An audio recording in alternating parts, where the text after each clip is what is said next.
রেখেছেন আখেরি উম্মত হবে সবচেয়ে ব্রেনি, এদের জন্য আল্লাহ পাক হিদায়াতের জন্য কোরআনে কারীম রেখে দিয়েছিলেন। আল্লাহ পাক বলেন আলিফ লাম মিম, শুরু করছে এই কয়টা তিনটে হরফের নাম আরবিতে কয় হুরুফে মুকাত্তাআত, কাটা কাটা হরফ। মুকাত্তা মানে কাটা কাটা, আরবি শব্দ। মুকাত্তাআত মানে কাটা কাটা হরফ। অনেক সূরার শুরুতে আছে, 25-26টা সূরার শুরুতে আছে এরকম হুরুফে মুকাত্তাআত, যাতে করে জের জবর পেশ না। ইয়াসিন, তোহা, আইন সিন কফ, হামিম আছে না, এগুলো এতে কোনোটাই জের জবর পেশ দেয়া নাই। এই আলিফ লাম মিম রে আলিফ লাম মিমই পড়তে হবে। আলামা, আলিমা, উলিমা এরকম পড়া যাবে না, এরকম পড়া জায়েজ নেই।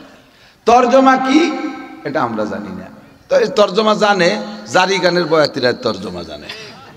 আর ওই মৎস্য মারেফাত পাল্টি আছে না, মোজ, বড় বড় মোজ, হ্যাঁ, মোজ দিয়ে দাড়িতে মুখ ঘিরে ফেলাইছে, চাকার বুটু ওরাই নেই, চা খাই নাচ ধরে উৎসই রে তলে চা বাজাই দিয়ে ছাড়িয়ে দেয় পিছের দল। যখন এই লঞ্চে ঢাকা যেতাম এই পদ্মা পারে, একদিন লঞ্চের মধ্যে দিয়ে যে চা দুধ চা বেচতেছে, যেমন একটা চা দেন, তখন শ্বশুর একটু বসেন, এই লোকরা দিয়ে নেই। কলি সেই লোকের দিক তাকাই দেয় যে মুখ টুক সব দাড়ি মজ দিয়ে গিরা। আমাকে হতা ওনার আগে দেন দেয় কোন ফাঁক দিয়ে খাই দিয়ে নেই।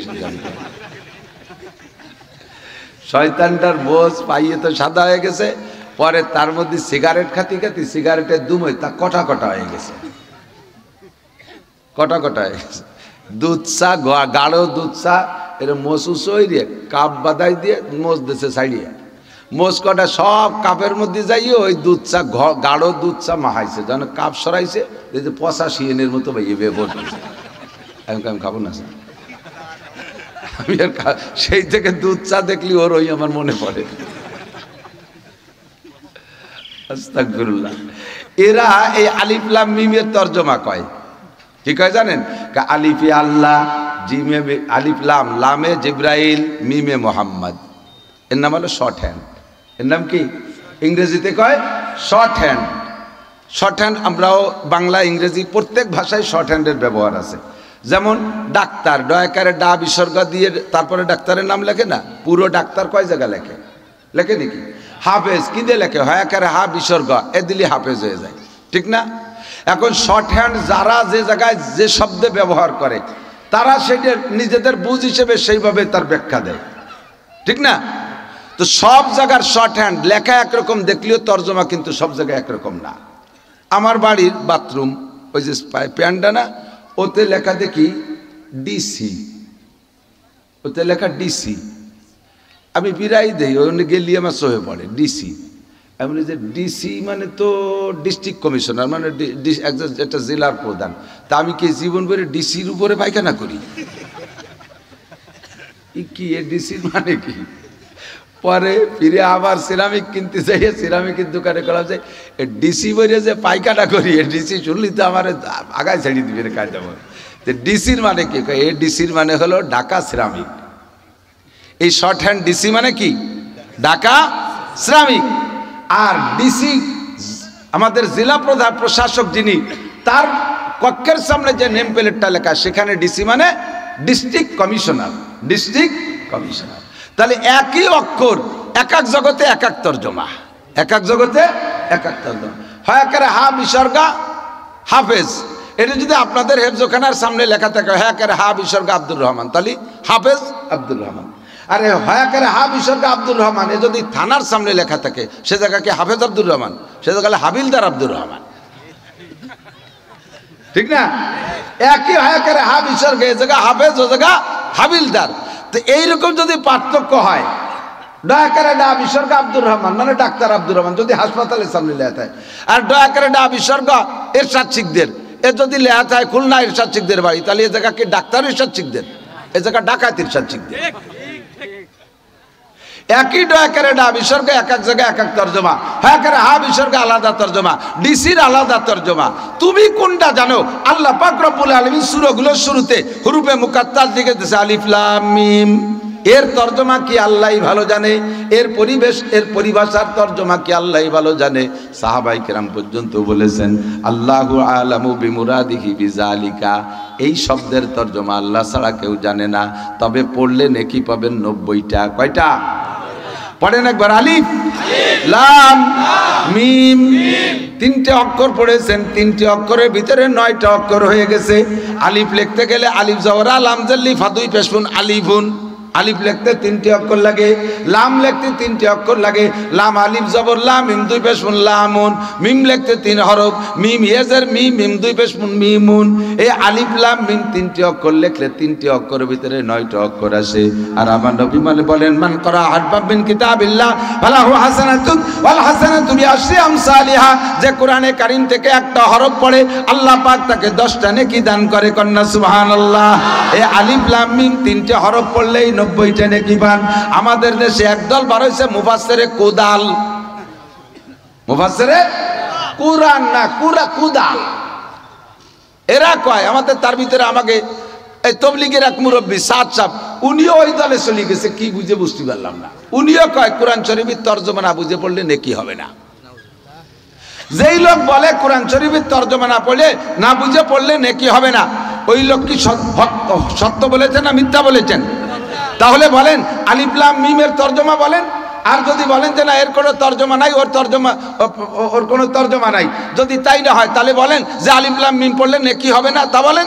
কয় না তা তো বলতে পারবো না। তাহলে বলেন কত নেকি হবে? কয় কমপক্ষে 30 নেকি, আর বাড়াই দিলে আল্লাহ তাআলা 90 নেকি হবে। আলিফ লাম মিমের কোনো অর্থ নাই, তা পড়লেই 90 নেকি হবে। আর আপনি বলেন যে তর্জমা না পড়লে, না বুঝে পড়লে নেকি হবে না, তাহলে আপনি সত্য বলেছেন না মিথ্যা বলেছেন?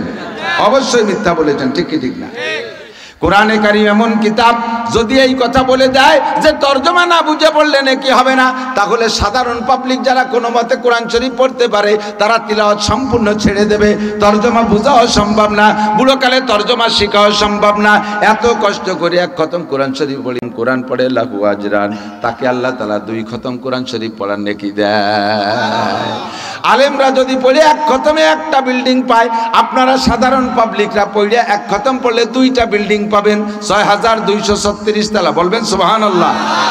একজন পাবলিক এক খতম পড়লে 2 খতমের নেকি পায়, আর হাফেজ সাহেব পড়লে 1 খতমের নেকি পায়। আল্লাহ এই জায়গা আমাকে ঠকাইছে, জোড়া ঠকানো। হাফেজরা পড়লে 1 খতমের নেকি, পাবলিকই বললে লাহু আজরান। মিশকাত শরীফ, বুখারী সব হাদিসে আছে, ফাজাইলে কোরআনের মধ্যে দেখবেন। আল্লাহ 2 খতমের নেকি, ফেরেশতাদেরকে আল্লাহ বলে এই খালেক মোল্লারে 2 খতমের নেকি দাও, আর হাফেজ আব্দুর রহমানের 1 খতমের নেকি দাও। ফেরেশতাদেরকে আল্লাহ এই সামনের পর 5 শিলটি কিয়ে দিয়ে কয় যে 5 শিলটি না, হাফেজ সাহেব পড়ছে 1 খতম, কোনো জায়গা গামছে, ওর কোনো জায়গা গামছে। ওই 1 ঘন্টায় 3 পারা পড়ছে, আর খালেক মোল্লা 3 ঘন্টায় 1 পারা পড়ছে, ঠিক না? আর ভর্তি টুপি বেচছে, জামা বেচছে, পায়জামা বেচছে, জাঙ্গি বেচছে, সব ভিজে গেছে ভর্তি গাই দিয়ে। ওর পড়ার কারণে 1 খতমের নাকি, আর গামার কারণে আর 1 খতমের নাকি। লাহু আজরান তর্জমা লাগবে না। জালিকাল কিতাবুল লা রাইবা ফি, এই কিতাবের মধ্যে সন্দেহ আছে। যুবক বলো সন্দেহ আছে। মুখের কথা বলবা না, অন্তর থেকে বলো সন্দেহ আছে নাকি? কোরআনের ভিতরে কোনো জায়গা সন্দেহ নাই। আল্লাহ চ্যালেঞ্জ করে বলেন ওয়া ইন কুনতুম ফি রাইবিম মিম্মা নাযালনা আলা আবদিনা, আমি আমার বান্দা মুহাম্মদুর রাসূলুল্লাহর উপরে যেই কিতাব নাজিল করেছি, তোমার যদি ওর মধ্যে ন্যূনতম সন্দেহ থাকে, ফাতু বিসূরাতিম মিন মিসলিহি, তাহলে এর মধ্যে 114টা সূরা আছে, এর ভিতরে সবচেয়ে ছোট্ট সূরার মতো একটা সূরা তুমি বানায় দেখাও, একটা ছোট্ট সূরার মতো সূরা তুমি বানায় দেখাও। আল্লাহ পাক চ্যালেঞ্জ করে বলেন কুল্লাইন ইজতামাতিল ইনসু ওয়াল জিন্নু আলা আইয়াতু বিমিসলি আযাল কুরআন লা ইয়াতুনা বিমিসলিহি ওয়ালাউ কানা বাযুহুম লিবাযিন যাহিরা। সারা দুনিয়ায় যত মানুষ আছে, সমস্ত মানুষের মধ্যে সবচাইতে বড় শিক্ষিত আর পণ্ডিত জ্ঞানী যেই লোকটা, এই 800 কোটি মানুষকে যদি সবাই সেই পরিমাণ জ্ঞানী আর শিক্ষিত বানাই দেওয়া হয়, আর সবাইকে যদি একটা গবেষণাগারের মধ্যে ঢুকিয়ে দেওয়া হয়, আর বলা হয় সকলের সম্মিলিত চেষ্টা, কথা কি বুঝতেছেন? সারা দুনিয়ায় বর্তমানে 800 কোটি মানুষ, এর ভিতরে সবচেয়ে বড় বিজ্ঞানী শিক্ষিত যেই লোকটা, ওই রকম যদি 800 কোটি মানুষকে শিক্ষিত আর জ্ঞানী বিজ্ঞানী বানাই দেওয়া হয়, আর সব মানুষকে যদি একটা গবেষণাগারের মধ্যে ঢুকিয়ে দেওয়া হয়, তাহলে সকলে হাজার হাজার বছর চেষ্টা করেও একটা কোরআন শরীফের মতো কোরআন শরীফ রচনা করতে পারবে না। আল্লাহ চ্যালেঞ্জ করে বলেছেন সুবহানাল্লাহ। কাজী ওর মধ্যে আমার সন্দেহ করার কোনো দরকার নাই। এই জায়গাটা সম্পূর্ণ আজকে নেকির কারখানা। কিসের কারখানা? কতক্ষণ কিসের? এই জায়গা আপনারা কেউ বিড়ি দেবে, সিগারেট দেবে, বসা অবস্থায় চা পান দেবে, কিচ্ছু দেবে না। আসছি একমাত্র কিসের জন্য? নেকির জন্য আল্লাহকে সন্তুষ্ট করে কিছু নেকি নিয়ে যাব, ঠিক তো? আর যে যে কায়দায় পারেন নেকি কামাই করবেন। হুজুর বলেন আল কাইয়িসু মান দানা নাফসাহু ওয়া আমিলা লিমা বাদাল মাউত। চালাক আর জ্ঞানী ওই ব্যক্তি যে ব্যক্তি নিজেকে নিজে দিনদার বানায় আর চালাকি কৌশল করে নেকি কামাই করে। যেভাবে পারি বেশি নেকি কামাই করব। আমরা এখানে আসছি নেকি কামাই করার জন্য, যে যেভাবে পারি বেশি কামাই করব। রাজি আছি না ইনশাআল্লাহ? সামনে যদি একটু ফাঁকা জায়গা থাকে আগায় বসলে 10 বছরে দেখাবেন নেকি কামাই করতে পারবেন। যদি বসে থাকেন যে না আমি অত চালাকি করব না, তাহলে সেটা আপনার ব্যাপার। আল কাইয়িসু মান দানা নাফসাহু ওয়া আমিলা লিমা বাদাল মাউত। চালাক জ্ঞানী ওই ব্যক্তি যে ব্যক্তি নিজেকে নিজে দিনদার বানায়। ওয়া আমিলা লিমা বাদাল মাউত, মরণের পরের জন্য প্রস্তুতি নেয় আমল কইরা, ওই লোকটা অরিজিনাল চালাক। ওয়াল আজিজু মান আতবা নাফসাহু হাওয়াহা। আর হুজুর বলেন কম বক্ত পোড়া কপালে হতভাগ্য। কথার পাকে পাকে কথা শুনে নেই, সময় কম কামাই বেশি। ওয়াল আজিজু মান আতবা নাফসাহু হাওয়াহা ওয়া তামান্না আলাল্লাহ। আর কম বক্ত পোড়া কপাল হতভাগ্য বুকা ওই ব্যক্তি যে মনে যা চাই তাই করে। মনে চায় দূরে বসে থাকবো তাই করে, মনে চায় দাঁড়ায় থাকবো তাই থাকে। ওয়া তামান্না আলাল্লাহ, আর আশা করে বসে থাকে আল্লাহ আমারে বেচতে না দিয়ে পারবে না। আল্লাহকে পারার সময় দেখিস কোন জায়গা দেই, বেচতে না দিয়ে পারবো না, দেওয়ার সময় দেখি তোরে দেবো যে জায়গা সে জায়গা আমার বানানো আছে, জেলখানা আছে না নাই? আখিরাতের জেলখানার নাম জাহান্নাম। আল্লাহ পাক আমাদেরকে হেফাজত করে, জোরে বলেন আমিন। যালিকাল কিতাবু লা রাইবা ফি। সারা দুনিয়ার সমস্ত বিজ্ঞানীরা চেষ্টা করে কোরআনের মতো কোরআন আজও পর্যন্ত রচনা করতে পারে নাই, কোনোদিনও পারবে না, ঠিক কি ঠিক না? জানতে চাইলাম আল্লাহ এত বড় কিতাব কেন তুমি পাঠাইলে কি জন্য? আল্লাহ কয় হুদাল্লিল মুত্তাকিন, মুত্তাকিনদেরকে আমি হিদায়াত দেওয়ার জন্য পাঠাইছি। কিসের জন্য? হিদায়াতের জন্য। মুত্তাকি আয়াতের ভিতরে কয় মুত্তাকিনদের হিদায়াত দেওয়ার জন্য পাঠাইছি। এই সূরার ভিতরে একটু আগাই গিয়ে আল্লাহ পাক বলেন শাহরু রমাদান আল্লাযী উনজিলা ফীহিল কুরআন হুদাল লিন-নাসি ওয়া বায়িনাতিন মিনাল হুদা ওয়াল ফুরকান। এই কিতাব শুধু মুত্তাকিনদেরই হিদায়াত দেয় না, শুধু মুমিনরাই হিদায়াত দেয় না, এই কিতাব সমস্ত মানব জাতির হিদায়াতের জন্য। কিতাব যেই মেনে চলবে সেই দুনিয়ায় শান্তি পাবে, আখিরাতেও শান্তি পাবে। এই কিতাব যে মেনে চলবে দুনিয়ায় শান্তি পাবে, আখিরাতেও শান্তি পাবে। কতক্ষণ ঠিক কি ঠিক না? হিদায়াত মানে পথ প্রদর্শন করা। হিদায়াত মানে পথ প্রদর্শন করা। কিসের পথ? আমরা যে জায়গা থেকে আসি সেই জায়গা যাব, গন্তব্যের পথ দেখায় যায় যেই রাস্তায়, সেই রাস্তাকে বলে হিদায়াত। এই জন্য আমরা প্রত্যেকদিন 5 ওয়াক্ত নামাজ বা সব নামাজের মধ্যে সূরা ফাতিহার সাথে পড়ি ইহদিনাস সিরাতাল মুস্তাকিম। আমাকে সঠিক সরল রাস্তা দেখাও, যেই রাস্তা দিয়ে আমি যেখান থেকে আসছি সেখানে যেতে পারি। আমি কোন জায়গা থেকে আসছি, আপনারা কোন জায়গা থেকে আসছেন জানেন? আমাদের সকলের বাড়ি জান্নাত, বলেন সুবহানাল্লাহ। আমাদের সকলের বাড়ি কোথায়? কিছুদিনের জন্য ছুটিতে আইছি দুনিয়ায়, আবার যাব কোন জায়গা? যাতে এই দুনিয়ায় এসে ঘুরতে ঘুরতে রাস্তা ভুলে না যাই, রাস্তা ভুলে না যাই। এই জন্য প্রত্যেক দিন আল্লাহর কাছে দোয়া করি ইহদিনাস সিরাতাল মুস্তাকিম। আল্লাহ আমাকে সঠিক সরল রাস্তা দেখাও, যেই রাস্তা দিয়ে গেলে আমি জান্নাতে যাইতে পারি, যেখান থেকে আসছি সেখানে যাইতে পারি। তুমি আমাকে সহজ সরল পথ দেখাইয়া দাও। আল্লাহ পাক রব্বুল আলামিন আমাদেরকে সহজ সরল পথ দেখাই দিয়েছেন, যেই পথে চললে জান্নাতে যাইতে পারি। আমি সংক্ষেপে আপনাকে জান্নাতে যাওয়ার সরল পথ দেখাই দেবো, বিস্তারিত বলার সময় নাই, শুধু পথ দেখাই দেবো। এতে যদি বলে দেই যে যান মকসেদপুর যাইয়া, মকসেদ জয় বাংলা, জয় বাংলা যাইয়া আপনি জয় বাংলার থেকে এই ইমাদ গাড়ি, তারপরে টুঙ্গিপাড়া এক্সপ্রেস, গোল্ডেন লাইন, আরও কত গাড়ি আছে, এই সমস্ত পরিবহন যেগুলো উঠে রাস্তা উঠে ডান দিক যাচ্ছে যে রাস্তা গাড়িতে, ওই গাড়িতে আপনি কাউন্টারে, ওখানে কাউন্টার আছে, ওখান থেকে টিকিট কেটে গাড়িতে উঠবেন, তাহলে ঢাকা যাত্রাবাড়ি চলে যেতে পারবেন। তাহলে আপনাকে এলো পথ দেখাই দিলাম। এর নাম হিদায়াত। এর নাম কি? হিদায়াত। এই হিদায়াতের দায়িত্ব আমারও আছে, অধিকার আমারও আছে, ক্ষমতা আমারও আছে, আপনারও আছে, সকলের আছে। এই হিদায়াত আমরা সবাই দিতে পারবো। আরেকটা হলো গন্তব্যে পৌঁছাই দেওয়া। এই আমি যে হিদায়াত দিলাম না যে এইভাবে যাই, ওখান থেকে যে এইভাবে চলে যাবেন, এরকম ইরাতুত তরিক। এই হিদায়াতের নাম হলো আরবি থেকে ইরাতুত তরিক, তার মানে রাস্তা দেখাই দেওয়া। আর একটা হলো ইসালিল মাতলুব। বাকি এর ভিতরে আমি যে রাস্তা দেখাই দিচ্ছি যে এখান থেকে ইটির রাস্তা দিয়ে যাইয়ে শেষে একটা পিজির রাস্তা বাদ দিয়ে ওই পিজির রাস্তা দিয়ে উঠে ডান দিক যাবেন, তারপরে যাবেন, চলে যাবেন যাত্রাবাড়ি। এর ফাঁকে শাখা প্রশাখা ঝামেলা আছে। বাঙ্গায় যাই, ওই জায়গায় নামছেন চা খাতি, গাড়ি ছাড়িয়ে দিয়েছে। এখন ওই জায়গা যে দেন যে বাঙ্গার যে গুল্লি, এ ঘুরতে ঘুরতে বরিশালের রাস্তায় চলে যেতে হয়, ঘুরতে ঘুরতে ফরিদপুরের রাস্তায় চলে যায়, আবার ঘুরিয়ে ফিরে ফিরে গোপালগঞ্জের রাস্তায় ঢুকে পড়বেন, টেরও পাবেন না। আড়াই যার ভয় আছে না নাই? আড়াই হাজার ভয় আছে না? তো মানুষে যে হিদায়ত দেয়, আমি যে হিদায়ত দেই, এই হিদায়তের সামনে চৌরাস্তা আছে, ওর মধ্যে গুল্লি গুল্লি খেয়ে আড়াই হাজার ভয় আছে। এর নাম হলো ইরাতুত তরিক। আর আরেকটা রাস্তা হিদায়তের নাম হলো ইসালিলাল মাতলুব, গন্তব্যে পৌঁছাই দেওয়া, গন্তব্যে পৌঁছাই দেওয়া। আপনি কোথায় যাবেন? ঢাকা যাবেন, তা আসেন আমার সাথে আসেন। আমি সাথে করে নিয়ে একেবারে গাড়িতে উঠিয়ে আপনার সাথে করে নিয়ে চৌরাস্তার প্যাঁচগো ছাড়াইয়া ভাঙ্গা ভুঙ্গ পার করিয়ে ব্রিজ পার করে একেবারে যাত্রাবাড়ি নিয়ে নামাই দিলাম যে এই যে এর নাম ঢাকা। এর কয় ইসালিলাল মতলুব। এই দায়িত্ব একমাত্র আল্লাহ ছাড়া আর কারও নাই। এই ক্ষমতা কার? আল্লাহ ছাড়া আর কারও নাই। নবী পাকও হিদায়াত দিয়েছেন। কত মানুষ কলেমা পড়ে হুজুরের সামনে মুসলমান হয়েছে, হুজুরের ইন্তেকালে পরে যায় চৌরাস্তায় যে পথ হারাই গেছে, মুরতাদ হয়ে গেছে। সাহাবা ছিল হুজুরের, সেই সাহাবার থেকে ফিরে কাফের হয়ে গেছে। মানুষের পথ দেখানো সামনে যে চৌরাস্তায় হারাই যেতে পারে, আর আল্লাহ যারে পৌঁছায় দেয়, আল্লাহ যারে পথ দেখায়, তারে আল্লাহ সাথে করে নিয়ে জান্নাতের ভিতরে ঢুকাই দেয়। কন্যা সুবহানাল্লাহ। এই জন্য হিদায়ত, আমরা ভুল হিদায়ত চাবো, পথ দেখানে হিদায়ত চাবো না। আমরা চাবো ইসালিলাল মাতলুব, গন্তব্যে পৌঁছানোর। এইটা দিতে পারে কে? তাই চাবো তার কাছে, ইহদিনাস সিরাতাল মুস্তাকিম।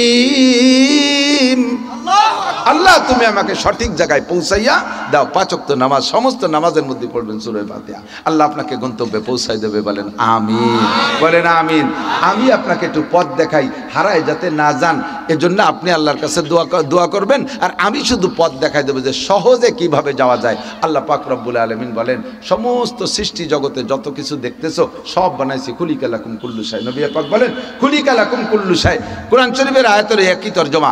সব কিছু বানানো হয়েছে মানুষের জন্য। সবকিছু কার জন্য? মানুষের জন্য বানাইছে। মানুষকে বানাইছে কার জন্য? আল্লাহর জন্য। ওয়াখুলিকতুম লিল্লাহ, তোমাদেরকে বানানো হয়েছে আল্লাহর জন্য। আল্লাহ পাক রব্বুল আলামিন বলেন, ওমা খালাকতুল জিন্না ওয়াল ইনসা ইল্লা লিয়াবুদুন, তোমাদেরকে জিন আর ইনসান দুইটা জাতিকে বানাইছে একমাত্র আমার ইবাদতেরই জন্য, আমার ইবাদতেরই জন্য। যতক্ষণ তোমরা বেঁচে থাকবে, আমার অসংখ্য নিয়ামত উপভোগ করবে, অতক্ষণ তুমি আমাকে ইবাদত করতে হবে। কতদিন ইবাদত করবো? আল্লাহ কয় ওয়াবুদ রাব্বাকা হাত্তা ইয়াতিয়াকাল ইয়াকিন, তোমার একই নেশার আগ পর্যন্ত তুমি, আমার দিক খুব লক্ষ্য, তুমি ইবাদত করবা। তোমাকে বানাইছি ইবাদতের জন্য, অন্য কোনো উদ্দেশ্যে বানাই নাই। শিল্পপতি হবা, কোটিপতি হবা, রাষ্ট্রপতি হবা, প্রধানমন্ত্রী হবা, মন্ত্রী পরিষদের সদস্য হবা, এমপি পার্লামেন্টের সদস্য হবা, উপজেলা চেয়ারম্যানই করবা, ইউনিয়ন চেয়ারম্যানই করবা, মেম্বারই করবা, ডজন ডজন ছেলে মেয়ে প্রোটেকশন দিবা, পেঁয়াজের ক্ষেত করবা, পাটের চাষ করবা, ক্ষেত খামার করবা, ব্যবসা বাণিজ্য করবা, বাড়ি গাড়ি করবা, কয়েক ডজন বিয়ে শাদী করবার ছাড়বা। এই টালটুমাটু করার জন্য তোমারে আমি পাঠাই নাই। তোমারে বানানোর উদ্দেশ্য হলো একমাত্র আমার ইবাদতই করবা, আর কিছু করতে পারবা না, কোনো কিছু করতে পারবা না, কিচ্ছু করতে পারবা না। কতক্ষণ করবো? 24 ঘন্টা করবে, 1 মিনিটও বিরত দিতে পারবা না, 1 মিনিটও বিরতি দিতে পারবা না। 24 ঘন্টা ইবাদত দাবি করছে কে? আল্লাহ। কেন 24 ঘন্টা ইবাদত করবো? 24 ঘন্টা আমার নিয়ামত ব্যবহার করিস, তো ইবাদত কেন করবি না? আল্লাহ কয় তুমি বলো ওমালি আলা আবুদুল্লাযী ফাতারানি ওয়া ইলাইহি তুরজাউন, আমি তার ইবাদত কেন করব না? ওমালিয়া, আমার কি হয়েছে? ওমালি, আমার কি হয়েছে? লা আবুদুল্লাযী ফাতারানি, যে আল্লাহ আমারে বানাইলেন, সৃষ্টি করলেন, ওয়া ইলাইহি তুরজাউন, সৃষ্টির পরে যদি আমি মাটির সাথে শেষ হয়ে যেতাম তাহলে আমার কোনো টেনশন ছিল না। ওয়া ইলাইহি তুরজাউন, আবার তার কাছে আমাকে ফিরিয়ে যেতে হবে, প্রত্যাবর্তন করানো হবে। তার সামনে যে আমার জিন্দেগির 4টি প্রশ্নের জবাব দিতে হবে। আন উমরিহি ফিমা আফনা, 70 বছর 80 বছর হায়াত কোথায় কাটাইলাম, এই জবাব তার সামনে দেয়া লাগবে। আন শাবাবিহি ফিমা আবলা, যৌবনকাল যুবক যুবতী কোথায় কাটাইছো, জবাব তোমাকে দেয়া লাগবে। আন মালিহি মিন আইনান তাসাবা ফিমা আনফাকা, মাল সম্পর্কে জিজ্ঞাসা করা হবে, কোত্থেকে কামাই করে কোথায় খরচ করেছো, কয়ে যাও। ওমাদা আমিলা বিমা আলিমা, লেখাপড়া করে অথবা উলামায়ে কেরামের কাছ থেকে যা কিছু জেনেছো, এই কথার পর কতটুকু আমল করছো, জবাব দিয়ে যাও। ওয়া ইলাইহি তুরজাউন, তার সামনে দাঁড়ায় যেতে জবাব দেয়া লাগবে। সে আমাকে সৃষ্টি করেছে, সে আমাকে অসংখ্য নিয়ামত দিয়ে লালন পালন করে, জীবন ভরে সূর্যটাই আলো দেয়, কোনোদিন তার বিল আমরা টাকা পয়সার মাধ্যমে দেই না। চাঁদে আমাদেরকে আলো দেয়, কোনোদিন তার বিল আমরা দেই না। হাজার হাজার লক্ষ লক্ষ কোটি কোটি টাকার অক্সিজেন ব্যবহার করি, কোনোদিন চাইরে না পয়সা আমরা বিল দেই না। গ্যালনকে গ্যালন পানি ব্যবহার করি, কোনোদিন টাকা পয়সার মাধ্যমে বিল দেই না। কথাক্ষণ বিল দেই নাকি? দুনিয়ার কোনো পানির বিল দেই না। তোমাদের সরকার একটু কারেন্ট দেয়, 3 মাস বিল না দিলে লাইনটা কাইটে দিয়ে যায়। সরকার তোমাদের গ্যাস দেয়, 3 মাস যদি সাপ্লাই গ্যাসের বিল না দাও লাইনটা কেটে দেয়। সরকার তোমাদের ওয়াসায় পানি দেয়, 3 মাস বিল না দিলে লাইন কেটে দেয়। 70 বছর আমার সূর্যের আলো ব্যবহার করলি, কোনোদিন আমার বিল দিস নাই, তবু আমি সূর্য উদয় বন্ধ করি না, চন্দ্র উদয় বন্ধ করি না, বৃষ্টি বাদল বন্ধ করি না, নদ নদী খাল বিলের পানি বন্ধ করি না, টিউবওয়েল দিয়ে পানি বের করিস আমি কোনোটা বন্ধ করে দেই না। এবার এত নিয়ামত আমি দেই, কাজে আমার দাবি হলো আমি তোমাদেরকে বানাইছি ইবাদতের জন্য, ইবাদত ছাড়া কিছুই করতে পারবা না। বুঝে নাই? ইবাদত ছাড়া কিছু করার কায়দা কোনো উপায় নাই। কতদিন করবো? কই হাত্তা ইয়াতিয়াকাল ইয়াকিন, তোমার মরণ আসার আগ পর্যন্ত। ইয়াকিন মানে গাঢ় বিশ্বাস, ইয়াকিন মানে গাঢ় বিশ্বাস, দৃঢ় বিশ্বাস। ইয়াকিন মানে দৃঢ় বিশ্বাস। দৃঢ় বিশ্বাস আছে যার উপরে, সেইটা আসার আগ পর্যন্ত। আমি দেখছি তোমার অন্য কোনো জায়গায় দৃঢ় বিশ্বাস নাই, মাত্র দৃঢ় বিশ্বাস আছে একটা জায়গায়। একটা জায়গায় দৃঢ় বিশ্বাস আছে, সেইটা হলো মরণ। সেটা কি? মরণ ছাড়া আর কোনোটার পর তোমার বিশ্বাস নাই। না, বুঝতেছেন না? আমার মনে হয় বুঝতেছেন? মরণ ছাড়া আর কোনোটার পর দৃঢ় বিশ্বাস নেই। 100% চ্যালেঞ্জ করে বলতে পারি। হ্যাঁ ভাই, কবর আযাব হবে? কবর আযাব আছে? দৃঢ় বিশ্বাস কার কার? কালি কালি মিথ্যে মিথ্যে আতুট হয়েছে। কবর আযাব, কবর আযাব কি? কবরে নিয়ে আপনাকে খাটে শোয়াইয়া সকালবেলা প্রত্যেকদিন 3 বেলা আপনাকে জান্নাতের খানা খাওয়াবে, পোলাও বিরিয়ানি দেবে, ঘি মাখন দেবে। এর নাম কবর আযাব না? তে ট্যাংরা ভাঙ্গে ফেলাই দেবে বাড়ইয়া গুরজু দিয়া, মাজার আইলবা চাইল খুলি ফেলাই দেবে বাড়ইয়া। কথা বল? কবরে জাহান্নামের দরজা খুলে দেবে, শোলা মেরে আগুন যাবে। এর নাম কবর আযাব। এই কবর আযাবকে আপনি কি মনে করেন? যদি এর প্রতি আপনার দৃঢ় বিশ্বাস থাকে, তাহলে এই কবর আযাব থেকে বাঁচার যে তাবিজ কবজ তা নিতে হবে না? এই কবর আযাবের থেকে বাঁচার তাবিজের নাম হলো, হুজুর বলেন, মান হাফাযা আলাস সালাওয়াত আকরামাহুল্লাহু বিখামসি খিসাল ইরফানহু যিকুল আইশ ওয়া আযাবুল কবর। যেই ব্যক্তি 5 ওয়াক্ত নামাজ পড়ে, আল্লাহ তাআলা 5টা পুরস্কার দেয়। এক পুরস্কার দুনিয়ায় অভাব থাকবে না, 2 নম্বর পুরস্কারই হলো কবর আযাব মাফ। এই কবর আযাব থেকে বাঁচার জন্য আর কোনো তাবিজ আর তদবির আর কোনো চিকিৎসা নাই, কোনো জাদু মন্ত্র নাই, একমাত্র নামাজ ছাড়া কবর আযাব থেকে বাঁচার উপায় নাই। যদি কবর আযাবের পর তোমার দৃঢ় বিশ্বাস থাকতো, তাহলে মুসলমান জীবনে কোনোদিন নামাজ ছাড়তে পারতে না। তাহলে তুমি যে হাত উঠলে পাইকারি ধরে বেনামাজি কয়জন? তোমরা একেবারে তাজা মিথ্যে কথা হাত উঠাইছো। আমি আর চোখে আঙ্গুল দিয়ে ধরাই দিচ্ছি, ঠিক না? যারা নামাজ পড়ো না তারা কবর আযাব বিশ্বাস করো না, খোদার কসম কবর আযাব বিশ্বাস করো না, তাই তোমরা নামাজ পড়ো না। কবর আযাব থেকে বাঁচার আর কোনো বিকল্প তাবিজ নাই। স্টেজ বড় উলামায়ে কেরাম শুনে দেখেন, নবী পাক বলেছেন একমাত্র নামাজ এই কবর আযাব থেকে নাজাত দেয়। এই কবর আযাব যদি দৃঢ় বিশ্বাস হয়, তাহলে জীবনে নামাজ ছাড়তে পারতে না। কিয়ামতের ময়দানে ডান হাতে যারা আমল নামা পারে, ফাম্মা মান উতিয়া কিতাবাহু বিয়ামিনিহি ফাসাওফা ইউহাসাবু হিসাবান ইয়াসীরা, যারে আল্লাহ ডান হাতে আমল নামা দেবে তার হিসাব সহজ হবে, অথবা তারে বিনা হিসাবে পার করে দেবে। ও আম্মা মান উতিয়া কিতাবাহু বিশিমালিহি, আর যারে বাম হাতে আমল নামা দেবে সে বলবে, আমারে যদি ইয়াবাইলা তালাম উতা কিতাবিয়া, আমারে যদি আমল নামা না দেয়া হতো। খেয়াল হবে না? খেয়াল হচ্ছেন? হাসরের মাঠে আমল নামা বিতরণ হবে, যারা ডান হাতে পাবেন তারা বিনা হিসেবে জান্নাতি, যারা বাম হাতে পাবেন তারা বিনা হিসাবে জান্নাতি, বিনা হিসাবে জাহান্নামী। এই কিয়ামতের মাঠে আমলনামা বিতরণ হবে, এটা বিশ্বাস হয়? কোন হাতে নিতে চান? কোন হাতে? এটা কি দৃঢ় বিশ্বাস? তাহলে এই ডান হাতে আমলনামা পাইতে হলে নবী পাক বলেন, নামাজের 5 পুরস্কারের 3 নম্বর পুরস্কার হলো ওয়ায়ুতিল্লাহু কিতাবাহু বিয়ামিনিহি, নামাজি ব্যক্তিকেই একমাত্র ডান হাতে আমল নামা দেবে, আর কেউরে ডান হাতে আমল নামা দেবে না। কাজেই যদি ডান হাতে আমল নামার পর দৃঢ় বিশ্বাস থাকে, জীবনে কোনোদিন নামাজ ছাড়তে পারবে না। নামাজ ছাড়া অন্য আমল দিয়ে ডান হাতে আমল নামা পাবা না। কাজেই বিশ্বাস যারা নামাজ পড়ো না, তোমাদের এই আমল নামার প্রতি দৃঢ় বিশ্বাস নাই। যতই গল্প মারার হাত দুইখান উঠো দিয়ে চার হাত পাও যদি চিতই উচইরে ফেলো, তবুও বোঝা যাবে তুমি মিথ্যেবাদী, তুমি দৃঢ় বিশ্বাস আমল নামার প্রতি নাই। ঠিক না? এরপরে পুলসিরাত পার হয়ে গেল, উপার জান্নাত। জান্নাত কোন জায়গা? না না না, পুলসিরাত পার হয়ে উপার বেসতে। ঢাকা কি আমাকে পদ্মা সেতুর ইপার না উপার? ইপার বড় বড় কটা দালান দিয়ে ওই দিয়ে ঘুরতেছেন। আর কাছে সংসদ ভবন কো, ওই যে আর্মিটা কটা বড় দালান বানাইছে না, ও মনে হচ্ছে যে ঢাকা চলে যাচ্ছে। পুলসিরাত পার না হবেন তো ঢাকা না। জান্নাত পাইতে হলে পুলসিরাত পার হওয়া লাগবে, এর প্রতি বিশ্বাস আছে? আছে? দৃঢ় না নরমাল? নো, দৃঢ়। কে? হুজুর বলেন এই পুলসিরাত পার হওয়া ছাড়া জান্নাত পাবা না। এই কথার পর যদি দৃঢ় বিশ্বাস থাকে, এই পুলসিরাত পার হওয়ার জন্য একমাত্র তাবিজের নাম হলো খামসু সালাওয়াত। 5 ওয়াক্ত নামাজ পড়বেন যে ব্যক্তি, তার 4 নম্বর পুরস্কার হলো ওয়ায়ামুরু আলাস সিরাতে কাল বারক, বিদ্যুৎ গতিতে পুলসিরাত পার হইয়া যাবা। যেই ব্যক্তি নামাজ পড়ে না, ওই ব্যক্তি পুলসিরাতের পর দৃঢ় বিশ্বাস নাই। ও ভাষা ভাষা গতানুগতিক ভাবে কয়, সবাই কয় তাই করে। আর দর্শে কিছু জানেন, কত মানুষ নামাজ পড়ে না, তাকে যাওয়ায় আমারও তাই হবে। তা তাই যদি হয়, তা কত মানুষ জেল খাটতেছে। তুমি কেসে পড়লি, সে সময় পুলিশের বইতে বলাই বেড়াও কে? তুমি ধরা দাও যে সবাই যাচ্ছে, আমারও তাই হবে না। আগে কবাই যান, নিয়ে যান, আমারে গাড়ি খালি যাচ্ছেন, নিয়ে যান। তা কি কও? সেই সময় তো পুলিশ ওই গ্রামে ঢুকছে। আরে কপাল, এনে তো পুলিশের পোশাক হয়েছে আলাদা। এক সময় মনে আছে মুরব্বীরা, ওই পুলিশের পোশাক খাকি পোশাক ছিল না, সেই সময় মধু কাটা আলারা ওই পুলিশের পোশাক করে মধু কাটতো।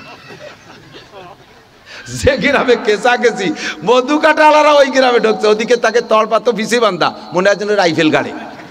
পুরো গ্রাম খালি হইয়া পাট বাগান দিয়ে দৌড়ি সারিয়ে কে। সেই সময় কলি পাইতে যে সবাই যায়, আমারও তাই মনে ধর রাই দেয়। তা তো কও না, সেই সময় তো ফলাও কতক্ষণ, ঠিক না? ওয়ায়ামুরু আলাস সিরাতি কাল বারক, বিদ্যুৎ গতিতে পুলসিরাত পার হওয়ার যদি ইয়াকিন থাকে, দোস্ত দৃঢ় বিশ্বাস থাকে, তাহলে অবশ্যই আপনি নামাজ ছাড়বেন না। যেই লোকটা নামাজ পড়ে না, খোদার কসম ওই লোকটা পুলসিরাত মুখে বলে, তার প্রতি তার দৃঢ় বিশ্বাস নাই। আর বেসতে যাইতে হলে যদি হিসাব দিয়ে যাইতে হয়, 1 চাচারও পার হওয়া সম্ভব হবে না। নবী পাক বলেন, আয়েশা রে, বিনা হিসাবে পার হতে পারো নাকি সেই চেষ্টা করো, কারণ মান হুসিবা নৌকিসা, যেই হিসাবের কাঠগড়ায় দাঁড়াবে সেই বিপদে পড়ে যাবে। পার হওয়া বড় কঠিন, আল্লাহর সামনে হিসাব দিয়ে পার হওয়া সম্ভব না।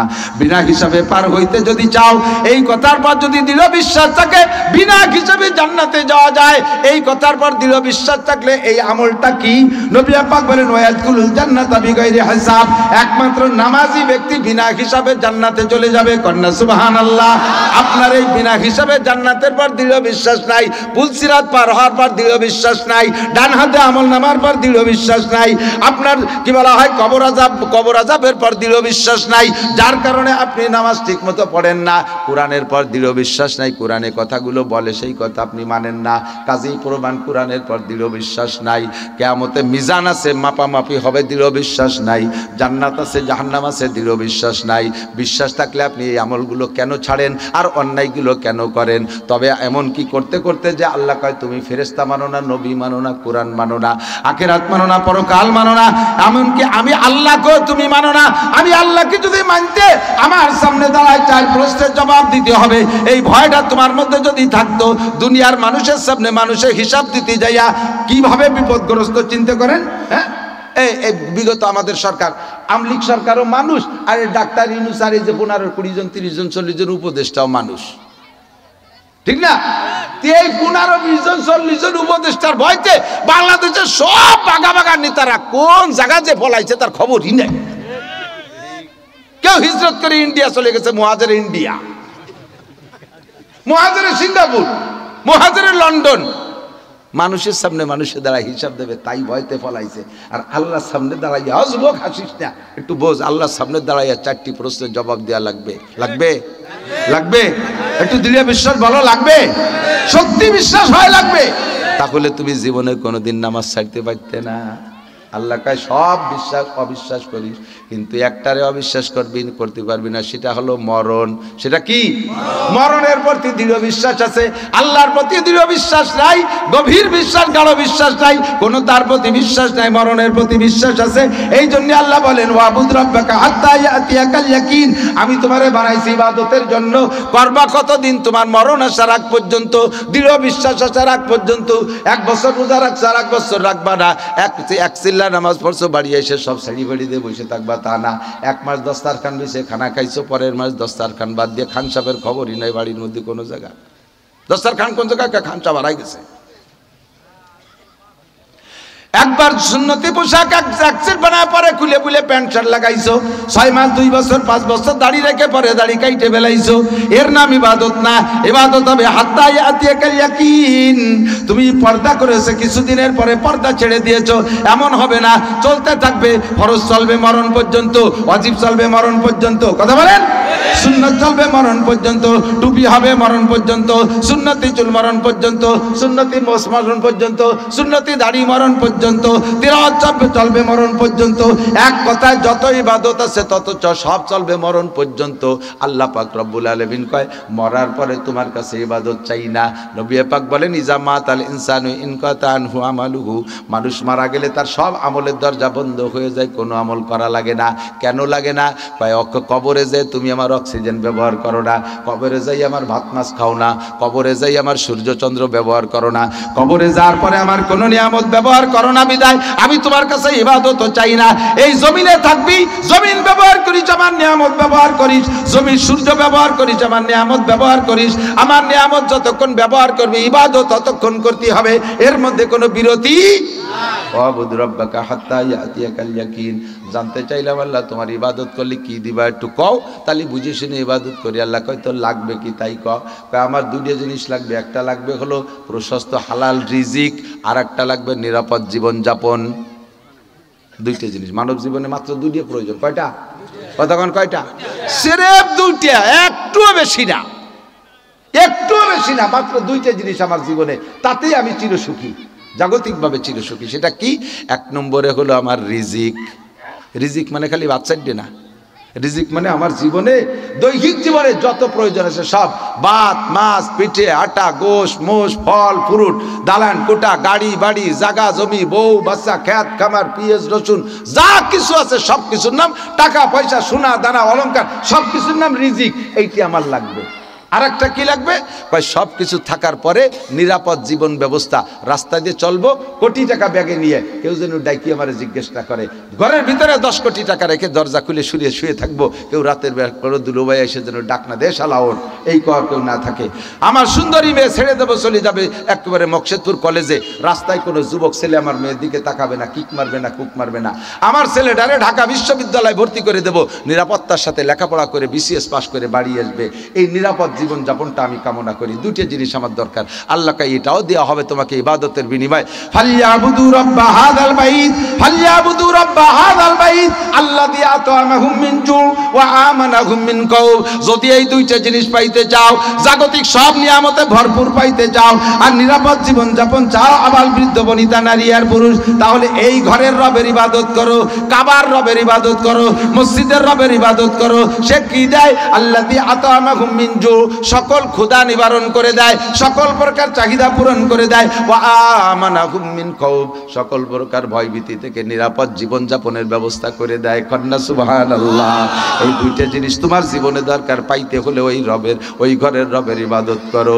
এবার জানতে চাইলাম আল্লাহ ইবাদত কি জিনিস কও। আল্লাহ তাড়াতাড়ি কয় ইবাদত কি জিনিস, ইবাদত কতগুলো। আল্লাহ কয় ইবাদত তো একেবারে কম, একেবারে কম, ইবাদত মেলা না। 2 কয়টা? আরে খেয়াল করে না, ইবাদত কয়টা? মাত্র 2টা। তাহলে সহজ হয়ে গেছে না?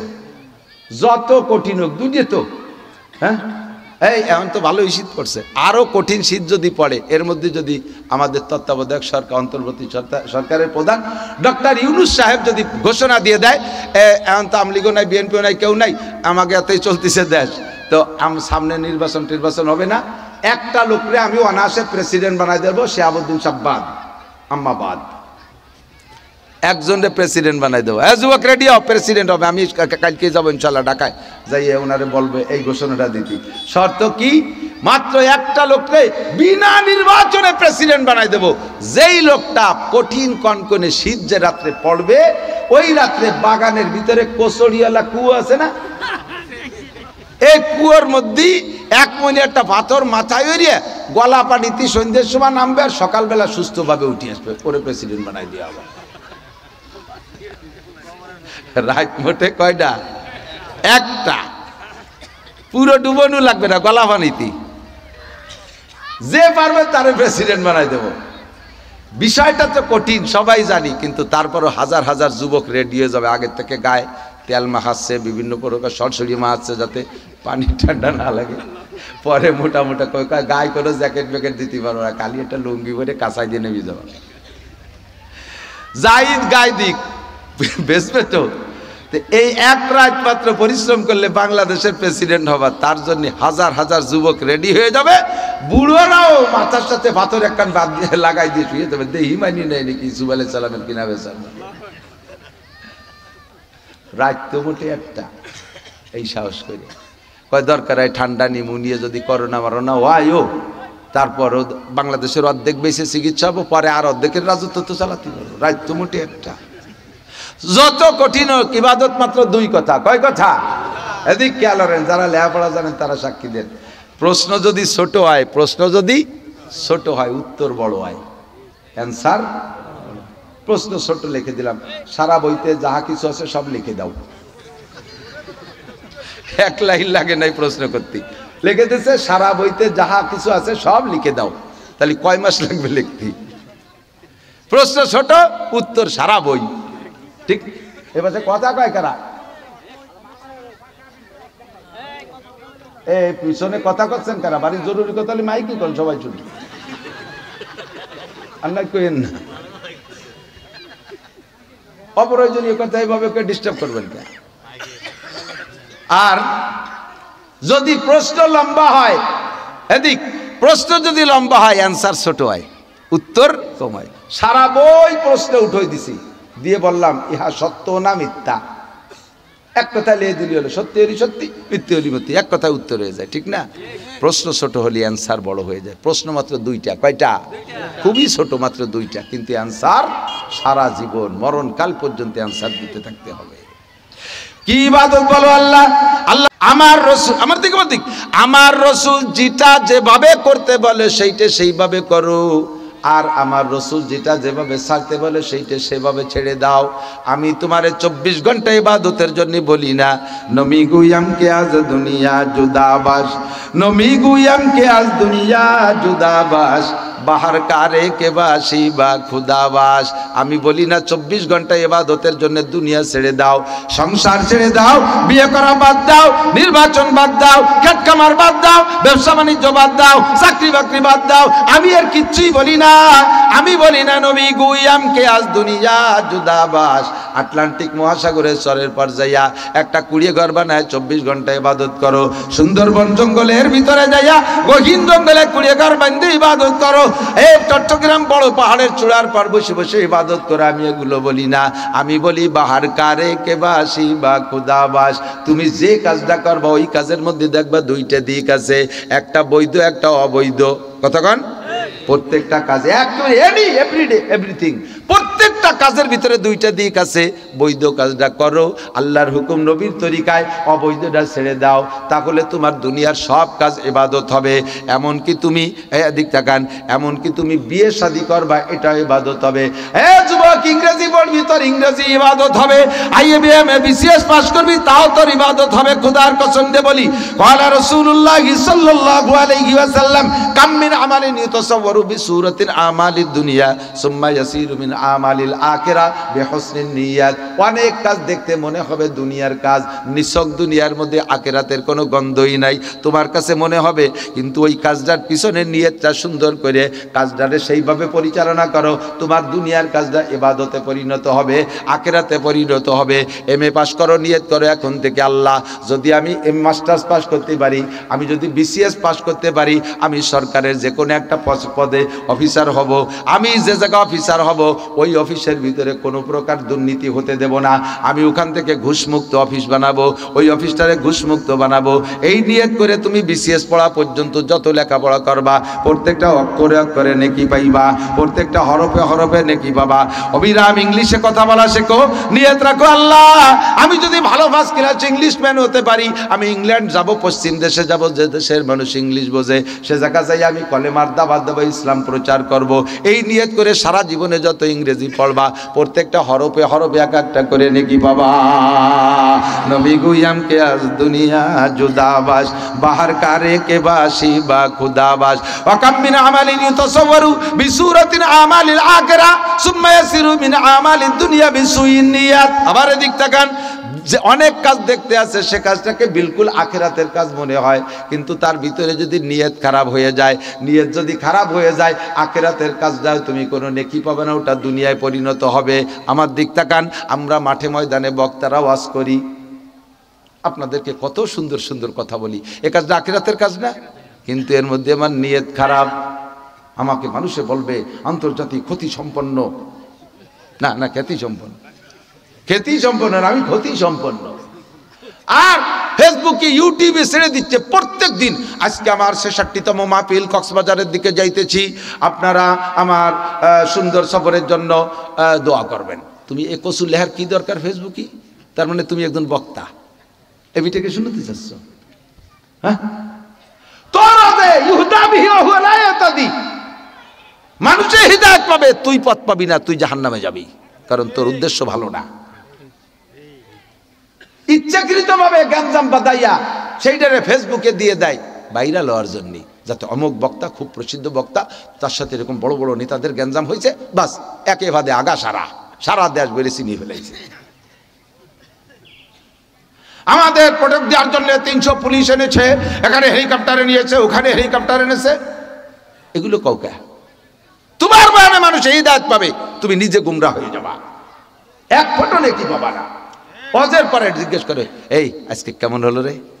যদি কয় ফাটাফাটি বয়ান হয়েছে, কয় তাই গলা খারাপ, ঠান্ডা লাগছে। একজনে কয় তোর দেশকে বাড়ি ভালো যাচ্ছে, কয় তাই 3 দিন নাই নিয়ে, আর নালি কিরম দেখা যেত বুঝতি, ঠান্ডা লাগছে এই জন্যই গলা খারাপ, না দেখাই ছেড়ে দিতাম। তো এগুলো কজ কি দরকার? সুন্দর করে গুছাই গাছাই নিয়ে একটা গজল গাবে, গজল শুনলে মানুষে খুশি হয়, একটা গজল গাবে যেন ওয়াজরে গুছাইয়ে গজলের দ্বারে আনে, টাইনি গজল গায়, মানুষ পাগল হয়ে যায়। হ্যাঁ, পর্দা কি কয়, ওই যে পর্দার একটা গজল আছে না, পর্দায় থাকিও নারী সাবধানে থাকিও নারী পর্দার আড়ালে। আমি নিজে দেখছি এক বক্তা, ওরে সুর, আল্লাহু আকবার, সাবধানে তাকিও নারী পর্দার আড়ালে। এই কে যখন টান দেছে, এই পর্দার ওই পাশে বিটিরা ছিল, পর্দা খুলে দেখতেছে হুজুর কিরকম, যখন সাবধানে তাকিও নারী, পর্দা মহিলারা পর্দা ফাটাই ফেলাইতেছে। আর এই জায়গা মেশিনারটা দিয়ে বিটিকে ভিতরে প্রজেক্টর দিয়ে দেয়, এর পরামর্শ বক্তা নিজে দেয়, পরামর্শ বক্তা নিজে দেয় যে ওখানে একটা প্রজেক্টর দিয়ে দেন, মহিলারা দেখে দেখে আসছিল। এ বলে ফতোয়ায় কোন জায়গা জায়েজ? আমাদের বহুত ভাই আছে এর ভক্ত, আপনি জবাব দেন। মহিলাদের ভিতরে ওখানে প্রজেক্টর দিয়ে আমাদের ছবি তাদেরকে দেখানো হবে, তাহলে ওই জায়গাটা মেশিন দেন, এই জায়গাটা পর্দা দেন। কোন কোন চাষি বউ ভাবি সাপ্রাইজ আমরা একটু দেই, ওখানে কারা আছে তাকে আমরা একটু দেখি। না আমি হুজুর মানুষ বিটিকে দেখবেন কে, তাই ও বিটি মানুষ আমি হুজুরে দেখবে কে? আমি যেমন তাকে দেখা হারাম, সেও তো আমারে দেখা হারাম। আমি যেমন তারে দেখা হারাম, সেও আমারে দেখা হারাম। সে আমারে দেখবে, আমি তারে দেখবো না, এই বা শিলটি ওর বাঁকা। আমি এত খাইটি বিটি ওয়াজ করতেছি, আমি একটু দেই। নুচ্ছ দল, আন্তর্জাতিক খ্যাতি সম্পন্ন নুচ্ছ, কথা তো যদি খ্যাতি সম্পন্ন উচ্চ, যেগুলো প্রজেক্টরের ভক্ত প্রজেক্টরে অনুমতি দেয়। এক শ্রোতা এসে কইতেছে, হুজুর আমি সেদিন থেকে প্রজেক্টরের বিরোধিতা করি, আপনার অশোনার আগের থেকে সেদিন থেকে করি। এক জায়গায় ওই প্রজেক্টরের ওয়াজের পরে যাইয়া শুনি, আমিও ওয়াজ শুনছি মাঠে বসে, আর আমার বউ শুনছে প্রজেক্টরের সামনে। পরে বাসায় গেলি বউ কাছে যে কদি হুজুরের দাঁত কিরম।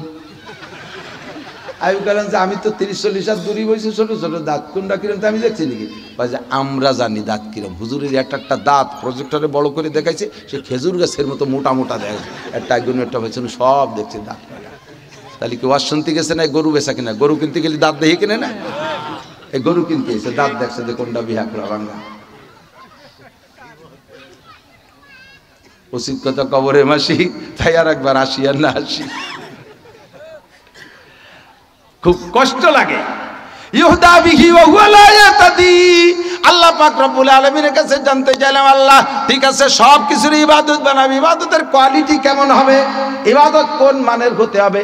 আল্লাহ কয় ওয়ালা ইউশরিক বিইবাদাতি রাব্বিহি আহাদা ওয়া মা উমিরু ইল্লা লিয়াবুদুল্লাহা মুখলিসিনা লাহু। খালি ইবাদতের সাথে আছে ওয়ালা ইউশরিক বিইবাদাতি রাব্বিহি আহাদা। কোন ইবাদত করার ব্যাপারে আল্লাহকে আল্লাহর সাথে মখলুকরে শরীক করবে না। কয় মখলুকরে শরীক করা কারে কয়? ইবাদত করে মানুষের কাছে প্রশংসা পাওয়ার লোভের নাম হলো শিরিক ফিল ইবাদত। ইবাদত এই ওয়াজ করতেছি ইবাদত, এই জায়গায় আপনারা আমারে প্রশংসা করবেন, এই প্রশংসার লোভটাই হলো আমার শিরিক ফিল ইবাদত। আমি ওয়াজ করতেছি আল্লাহ তোমার বান্দারা যাতে হিদায়াত পেয়ে যায়, আমি কোনো মতে একটু পথ দেখাই দিতে পারি যে এই পথ দিয়ে গেলে জান্নাতে যাওয়া যায়, আমার নিয়তটা থাকতে ইখলাস। এই জায়গা যদি আমার প্রশংসার ভাইরাল হওয়ার স্বাদ থাকে, তাহলে এটা শিরিক ফিল ইবাদত হবে। আল্লাহ কয় ওয়ালা ইউশরিক বিইবাদাতি রাব্বিহি আহাদা। ইবাদত করব কেমন? ওয়ামা উমিরু ইল্লা লিয়াবুদুল্লাহা মুখলিসিনা লাহুদ্দিন। তোমাদেরকে অনুমতি দেওয়া হয়েছে একমাত্র ইখলাসের সাথে ইবাদত করবা আল্লাহরই জন্য। নামাজ কার জন্য? এটুকান কার জন্য? রোজা নামাজ হজ যাকাত কার জন্য? ফরজ ওয়াজিব সুন্নাত মুস্তাহাব কার জন্য? দান খয়রাত সদকা ফিতরা মান্নত কুরবানি কার জন্য? মসজিদ মাদ্রাসা করি কার জন্য? মারহাবার জন্য যারা করেন খোদার কসম নেকি পাবেন না, মারহাবার জন্যই করেন। মসজিদ একটা করে দে নেম প্লেটে আমার নাম থাকতে হবে, মাদ্রাসার ভবন করে দে আমার নাম আমার বাপের নাম থাকতে হবে, এগুলো সব শিরিক ফিল ইবাদত। খোদার কসম 5 পাইরও নেকি পাবেন না। জীবন ভরে মানুষে আপনার প্রশংসা করবে, প্রশংসা পর্যন্ত শেষ, আল্লাহর কাছে কিছু পাওয়া যাবে না। ওয়ালা ইউশরিক বিইবাদাতি রাব্বিহি আহাদা। কথা কি বোঝা যায়? আমি সব ব্যাখ্যা দিয়ে বলতে সময় পাইলাম না, শুধুমাত্র পথ দেখালাম, যেটা আমার দায়িত্ব এর আত্মতরিক পথ দেখালাম। যা করব একমাত্র আল্লাহর জন্য করব, আর করব কি হুকুম যেগুলো আছে সেগুলো করব, নিষেধ যেগুলো আছে সেগুলো ছেড়ে দেব। তাতে দুনিয়ার কাজটাও ইবাদত হবে, আবার আখিরাতের কাজটাও গুনাহে পরিণত হবে। এদিক মহিলারা কোরআন শরীফ তিলাওয়াত ইবাদত, এর মধ্যে তো আর সন্দেহ নাই, ঠিক না? পুরুষও করবে মহিলারাও করবে।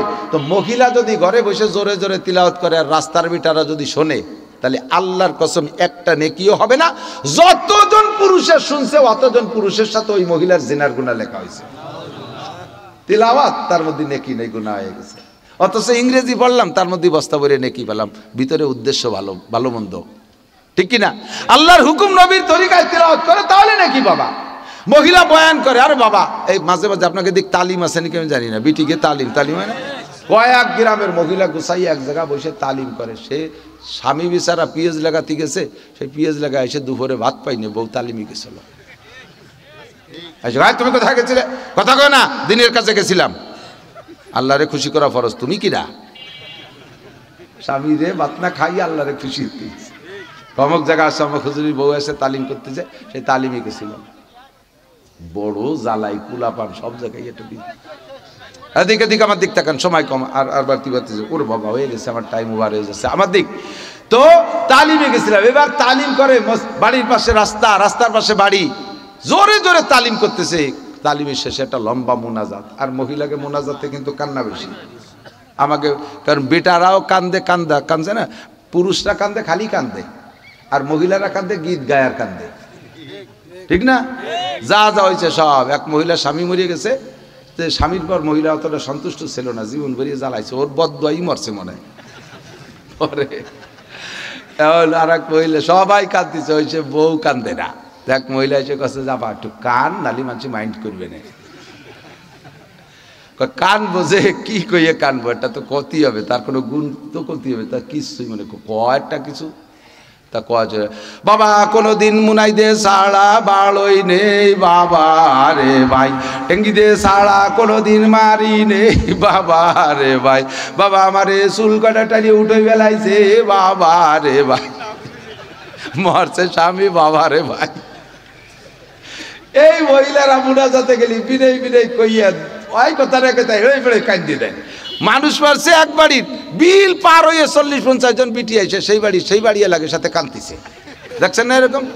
তো তোর কি আছে তুই কান্দিস? কিছু হয় না, সবাই কান্দিছে না, কান্দি কি সুরি এইরকম, ঠিক না?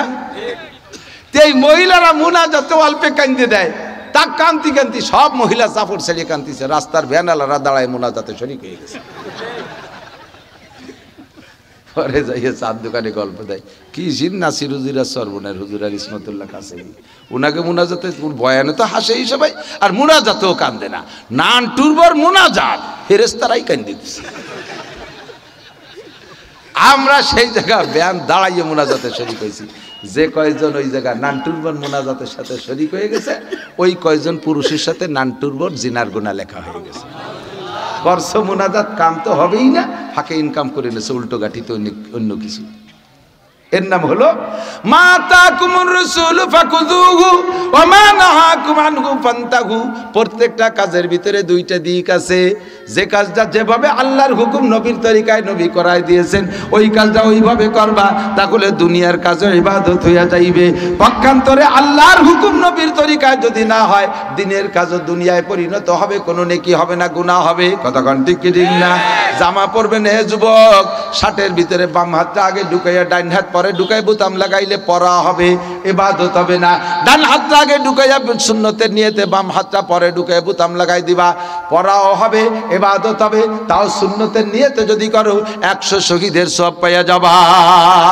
জুতার মধ্যে বাম পা আগে ঢুকাইয়া ডান পা পরে ঢুকাইছো, মোজার মধ্যে বাম পা আগে ঢুকাইয়া ডান পা পরে ঢুকাইছো, প্যান্ট পাজামায় বাম পা আগে ঢুকাইয়া ডান পা পরে ঢুকাইছো, শুধু পরা হবে, ইবাদত হবে না।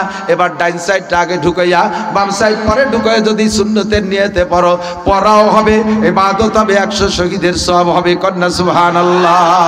দস্তারখান বিছাই খানা খাইলে খাওয়া হবে, টেবিলের পর বসে খানা খাইলে খাওয়া হবে।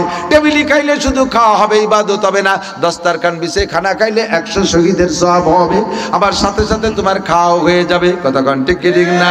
এমন করে প্রত্যেকটা দিকে যেদিকে তাকাবেন সেদিকে পাইবেন। যেই কাজটাই করবেন আল্লাহর হুকুম আর নবীর তরিকায় যদি করেন, তাহলে এটা ইবাদত হবে।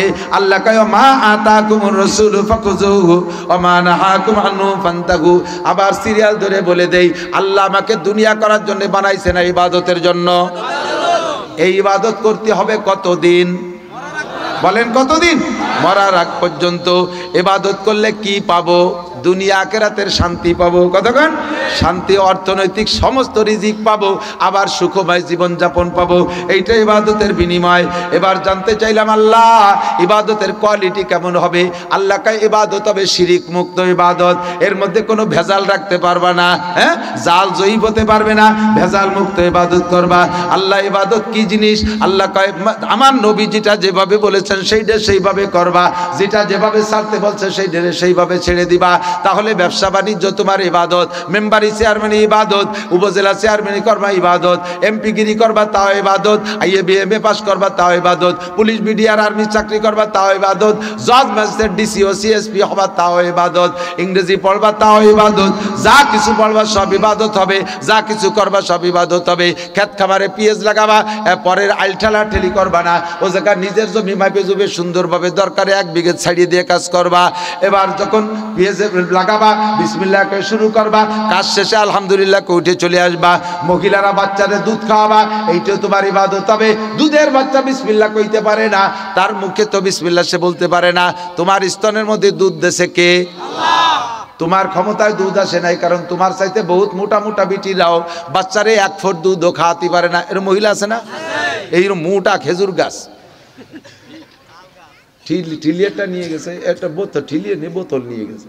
আগে তো মুরব্বীরা দেখছেন না, খেজুর গাছে বড় কলস ভরি যেত না, সব কমতিছে, পরে ঠিলিয়ে নিয়ে শুরু হয়েছে একটু একটু। পরে প্লাস্টিকের 2 লিটারের বোতল, এখন গাছ কাটে বোতলও নেয় না, নালি দিয়ে তুই আসে মাঝে মাঝে 1 ফুট পরে পোলা পাঞ্চে জিব্বে হইতে বসে যায়, খানিক পর পরে 1 ফুট পরে। গাছ এমন মোটা, তার 1 ফুটও রস নাই। আর চিকুন এমন একটা গাছ, খেজুর পুকুরির পাড়ে কাইতে রয়েছে, তা কড়াই খেয়ে দিয়েছে অর্ধেক, গাছি উপরে উঠলি খালি এরকম দুল খায়, তাতে এত বড় কলস একটা নিয়ে আসছে। আরে গাছ কি আর কলস কিনিলি? কয় তাই সকালে আসিস, দেখ যে সেই গাছে 2 খেন রস হয়েছে, 1 কলস হয়েছে ছোট ঠিলে, 2 ঠিলে রস হয়েছে। দেশে কে? তোমার বউটা শুকনো, 2 বাচ্চা জমজ হয়েছে, 2 স্তনে দুধ খাই সাথী পারে না। আর মালিক মোল্লার বোর এত বড় মোটা এক বউ, তার একটা মেয়েরে সারা বছরের মধ্যে 1 ফুট দুধ খাতে পারে না। দুধ দেয় আর না দেয় কে? কাজেই এই নিয়ামতের শুকর আদায় করানোর সিস্টেম হলো বাচ্চারে মুখটা দুধের সাথে লাগাই দিয়ে তুমি মা মুখে বিসমিল্লাহ বলো, আর খেয়ে যখন বাচ্চা মুখ সরাবে তুমি মা মুখে আলহামদুলিল্লাহ বলো। আরে দুধ ফিডারে কিনে খাওয়াইতে হ্যাঁ ব্যান চালানিয়া লাগে, কোনো কিছু খাওয়া না থাকে না, শুধু ওই ব্যান চালানি পয়সা দিয়ে খালি বাচ্চারে দুধ কিনে খাওয়ানো লাগে। এত লাখ লাখ টাকা কামাই করি, তাই বাচ্চাদেরকে দুধ কিনে খাওয়াতে গেলে এবার হাওয়ায় যেতে হয়, ঠিক কি ঠিক না? আর বানাই খাওয়ানো কত কঠিন। রাতের বেলা মা ঘুমাই রয়েছে, অন্যাসে বাচ্চা নিজে ইচ্ছে করে মায়ের স্তন থেকে দুধ খেয়ে খেয়ে জায়গায় ঘুমাই যাচ্ছে। আর যেগুলোরে বানাই খাওয়ানো লাগে, দুটিয়ে দামড়া দামড়ির দুটির একটারও ঘুম থাকে না, রাত 2টের সময় ওঠা লাগে, 3টের সময় লাগে, ক্যাক করে উঠে আম্মু দুধ আম্মু দুধ। এ কত বিপদ! এই এত বিপদ থেকে আল্লাহ বাঁচাইছে, স্তন করে দুধ দেছে। কাজে বিসমিল্লাহ তুমি বলবা, দুধ খাওয়ানোর পরে আলহামদুলিল্লাহ বলবা। যত ফুটা দুধ খাইছে প্রত্যেক ফুটায় ফুটায় তোমাকে নেকি দেওয়া হবে, সাথে স্তনটাকে খোলা অবস্থায় দুধ খাওয়াবা না। অনেক মা আছে বেহায়া বেশরম, ছেলে একটা 18 বছর বয়স কলেজে পড়ে, আর একটা কোলে দুধের বাচ্চা, দুধের ডারে দুধ খাচ্ছে, পুরো স্তন খুলে দিয়ে 18 বছরের যুবক মায়ের স্তন দেখতেছে। মায়ের সাথে সন্তানের জিনার গুনাহ লেখা হবে। শ্বশুরের সামনে স্তন খুলে দুধ খাচ্ছে, ভাইয়ের সামনে স্তন খুলে দুধ খাচ্ছে, বাপের সামনে স্তন খুলে দুধ খাচ্ছে, বিলকুল হারাম, জায়েজ নাই। পর্দার সাথে দুধ খাওয়ান, তাহলে এটাও ইবাদত হবে, তাহলে এটাও ইবাদত হবে। স্বামী স্ত্রী দুইজনে আনন্দ করবেন, দুইজনে একসাথে এক বিছানায় ঘুমাবেন, ওর ভিতরে আল্লাহর হুকুম আর নবীর তরিকা আছে। এই তরিকা অনুযায়ী আপনারা রাত কাটান। ফেরেশতাদেরকে আল্লাহ বলে দুধের পর্দা দিয়ে ঘিরে দে, নূরের পর্দা দিয়ে ঘিরে দে, দিয়ে ওকে দিক ফিরিও তাকাবি না, সকাল পর্যন্ত যাওয়ার উড়ি বেড়াবে, তো ও নিয়ে তোকে চিনতে না। তো এই টাইমে আমরা কি করবো? আমরা বুঝতে পারি না, ওকে দুজনের আমল নামায় রাতভর নফল নামাজ লিখবি। কি হতিছে না কি হতিছে, নফল নামাজ লেখো। তাই দিয়ে তো কইছিলে একটু লিখবি লিখবি। ওরা আল্লাহর হুকুম নবীর তরিকায় রাত কাটাইছে, ওটা তাদের ইবাদতে পরিণত হয়ে গেছে। আমি শুধু পথ দেখাইলাম, এভাবে সব চেষ্টা করা যাবে তো ইনশাআল্লাহ। আমি আগেই বলছি এই দিন সিরাতাল মুস্তাকিম, আমার পথ দেখানোর দায়িত্ব আছে। এবার চৌরাস্তায় যাইয়ে গুল্লি খাইয়ে আড়াই যেতে পারেন, কাজেই একেবারে হাতে ধরে পৌঁছাই দেবে আল্লাহ। এর জন্য আমাদের আর একটা কাজ আছে, সেটা হলো দাওয়াত ও তবলিগের মেহনতে যাইয়া 3-4টে মাস যদি সময় দেন, আল্লাহর রহমতে এমনভাবে পথ পেয়ে যাবেন, আশা করি একেবারে গন্তব্যে চলে যাবেন। ভাঙ্গার চৌরাস্তায় যে পথ হারানোর সম্ভাবনা থাকবে না ইনশাআল্লাহ। দাওয়াত ও তবলিগের মেহনত 1, 2, 3 ফরিদপুর কি প্রথম পর্বে 1, 2 কেবল 31শে জানুয়ারি 1, 2 ফেব্রুয়ারি তবলিগ করবো উলামায়ে কেরামের সাথে। কাদের সাথে? ইজতেমা করবো কাদের সাথে? আলেমদের সাথে। কোন পাবলিকের সাথে গেলে কি পাবলিক সেও জানে না, আমিও জানি না, 2 না জানে একসাথে যে কি হবে, খালি পিকনিক খাই হবে, ঠিক না? 5,000 7,000 ছেলেদের টাকা দিচ্ছে, ছেলেরা যাইয়ে বেশ মুরগি টুরগি বিরিয়ানি টিরিয়ানি খাইয়ে বাপ আর তেল কইয়ে চলিয়েছে বাড়ি। আবার কি শিখছেন? শেখ ফকি গেছিলাম এক আমিরির সাথে, সে হয়ে এক আমাল ওই খাওয়াই শিখছি। নাসির হুজুর কলেজে তবলিগে গেলে এত তাচিয়া দেয়, কিচ্ছু না, মানে কিচ্ছু না। একজনে কয় বাপ কবর আযাবরে ভয় পাও, ও জানি কবরে কি আযাব হবে। ওই 2টে চড় দেয়, পরে রাইফেলের গাদা দিয়ে 2টে গুঁতো দেয়, পরে 2টে মোয়া দেয়, এই হলো কবর আযাব। মানে আসামি পুলিশি দাম আছে, দৌড়ই যাইয়া ভাঙ্গা কবরের মধ্যে পলাইছে। পুলিশি যাইয়া সেই জায়গায় গাড় ধরে উঠাইয়া 2 চড় রাইফেলের গাদা দিয়ে 2 গুঁতো মেরিয়া, পরে ব্যাগে ছিল 2টে মোয়া, তাই খাওয়াইছে, মনে হচ্ছে এর নাম কবর আযাব। তো তুমি কবর আযাব তো দেও নাই রে দুদু। তবলিগ তো চেনে না, আমি জামাত নিয়ে গেছি, যুবকরা 12 জন ছিল, তাদের আলিফবা থেকে নিয়ে মাত্র 3 দিনই কোরআন শরীফ পড়া শিখে ফেলেছে। কলেজের ছেলে তো, ব্রেন ভালো, একেবারে সহজ, অক্ষর চিনাইয়া জের জবর পেয়ে জজম তাজদিদ শিখে 3 দিনই পড়া শিখে ফেলাইছি। আর বাকি 38 দিন ছিলাম, 8 পারা সবক পড়াই নিয়েছি কোরআন শরীফে। আমি কাশিনী হুজুরের ভাতিজা, ওই মৌলানা ভুলে গেছি রে, আবু সাইদ সাহেবের ভাই ছোট জন, আমরা একসাথে গেছি, আর মৌলানা মনিরুজ্জামান, আমরা এদেরকে 8 পারা সবক পড়াই নিয়েছি। কোনো সব মূর্খর দল যদি একসাথে যায় 8 পারা না, আলহামদুলিল্লাহ শুদ্ধের ভর্তি করবে। আমি শুনি যে বলে ইয়া আনা বুধু ইয়া আনাস্তাইন পড়াচ্ছে একজন, ইয়া আনা বুধু ইয়া আনাস্তাইন। আল্লাহকে ইয়ে নাজিল, কোরআন শরীফ নাজিল হলো কবে আবার? এবারই কোরআন ফাজলামি সাত আর কিছু না। তাহলে তবলিগ হবে উলামায়ে কেরামের সাথে, ঠিক না? আমরা ইনশাআল্লাহ হাজার হাজার উলামায়ে কেরাম রমজানে ইনশাআল্লাহ তবলিগে যাবে, রমজানে যাবে, ইস্তেমার মাঠে যাবেন, ওখান থেকে চিল্লায় নাম লেখা আসবেন। রমজানে শবে বরাতের পরে আলেম উলামারা বেরোয় পড়ে, হুজুরদের সাথে থাকবেন, এক চিল্লা থাকলে আল্লাহর রহমতে আপনি কোরআন শরীফ পড়া শিখতে পারবেন। তো মাহফিল, অতর্কিত মাহফিল, আমি যে কয়েকদিন আগে, সময় নেই আমার, মাহফিল অন্য জায়গা, শুধু ওই ডাক্তার সাহেব আমার মাদ্রাসার হুজুরদের সাথে একটু যোগাযোগ আছে, কি টাকা লাগবে তাই কব বলি, তো তুমি উকি ঝুঁকি আমি বুঝি না, যে যার ব্যবসা আছে সে তার নিয়ম কানুন জানে। আমি কালেকশন পারি না। মিজান ফরিদিরে দাওয়াত দিতে হবে, 100 লোকের কাছ থেকে যা দেওয়া হতে পারে, আমি 1 লাখ মানুষের কাছ থেকে তা পারি না। ওকে শূন্য মাঠে ছাড়িয়ে দিলি বড় বড় শৈল পায়, আমাদের সাগরে ছাড়িয়ে দিলে পানি চলে যায়, পাই না, আমার টাকা দেয় না কেউ, আমিও পারি না। শুধুমাত্র ফিল্ডে বিসমিল্লাহকে হাত দেবেন। হঠাৎ করে আপনাদের ছোট মাদ্রাসা বড় হবে ইনশাআল্লাহ, বড়দের চাইতে ছোটদের পিছনে কিন্তু খরচ বেশি। আমার একটু একটা পুতা আছে, পুতা কয় আমাকে দিক, ছেলেরে পুতা কয়, এর জন্য আমি 40টি প্যান্ট কিনছি এই শীতকালে।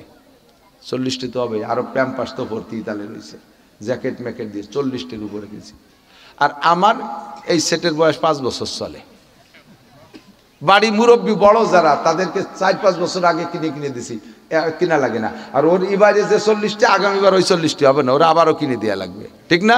কুটি খেতা প্যাম্পাস পম্পোস দিয়ে কত তা লাগে, বড় মানুষের অত তা লাগে না। ওর 3 দিনই একটা দুধ শেষ হয়ে যায়, একটা দুধের দাম 800-900-1000 টাকা, 3 দিনই শেষ হয়ে যায়। আর 800-900 টাকা হলে আমরা 1 মাস খাই বাঁচতে পারি, বাদ্য ডাল দিকে মধু দিয়ে, ঠিক না? তাহলে ছোটদের খোরাক বেশি লাগে, বড়দের কম লাগে। ছোট মাদ্রাসা শুরু হচ্ছে, এদের নানান প্রয়োজন, ঘর বানাইতে হবে, পায়খানা বানাতে হবে, বাথরুম বানাতে হবে, ইত্যাদি ইত্যাদি বানাতে হবে। কাজেই এত মানুষ যেহেতু আসছেন, 100 করে টাকা দিলে এখানে 1 লাখ টাকার উপরে হবে ইনশাআল্লাহ। 100 করে টাকা দিলে 1000 মানুষ আছেন, 1 লক্ষ টাকা হবে ইনশাআল্লাহ। আর যদি বেশি দেন আরও বেশি হবে। একেবারে কম পক্ষে আপনার ফিকির থাকতে হবে যে আমি 50টা টাকা দিয়ে যাবো আল্লাহ দিনের জন্য। যদি এভাবে দেন, হুজুরদের এই মাহফিলটা গাড়ে পড়বে না, আগামীবার আবারও আমাদের দাওয়াত দেবে, আবারও আসতে পারবো ইনশাআল্লাহ। যদি ওনারা মাইনেসে থাকে তাহলে না, এই ওয়াজ মসজিদের দরকার নেই, হচ্ছে মমতা জানলিপারা 3-4 লাখ টাকা ডানি থাকে। আল্লাহ হেফাজত করুক, জোরে কানা আমিন। তো বিসমিল্লাহ কয়ে মাঠে এই যাবে, বলেন কি তারাকান্দির নুরু ভাই 5000 টাকা দেবে, আলহামদুলিল্লাহ, আল্লাহ নুরু ভাই দান কবুল করেন। কেউ যদি লেখানোর থাকে লেখায় দেবেন।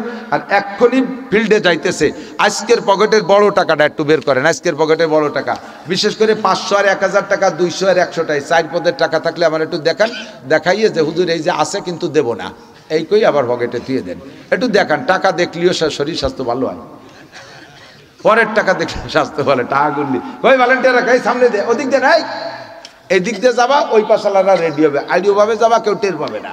এদিক দিয়ে ঢোকা, এদিক চলে, এদিক এখান থেকে যাবে, এদিক দিয়ে যাবে।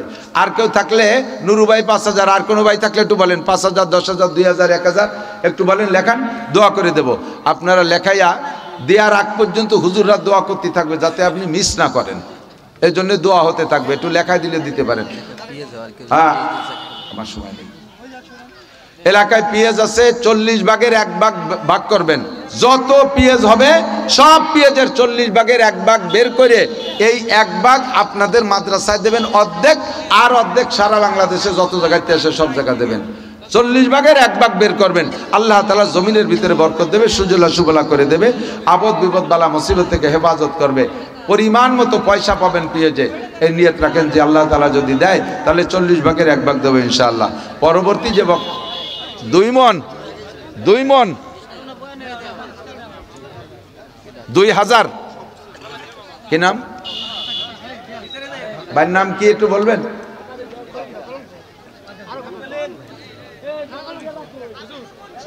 হাফিজুর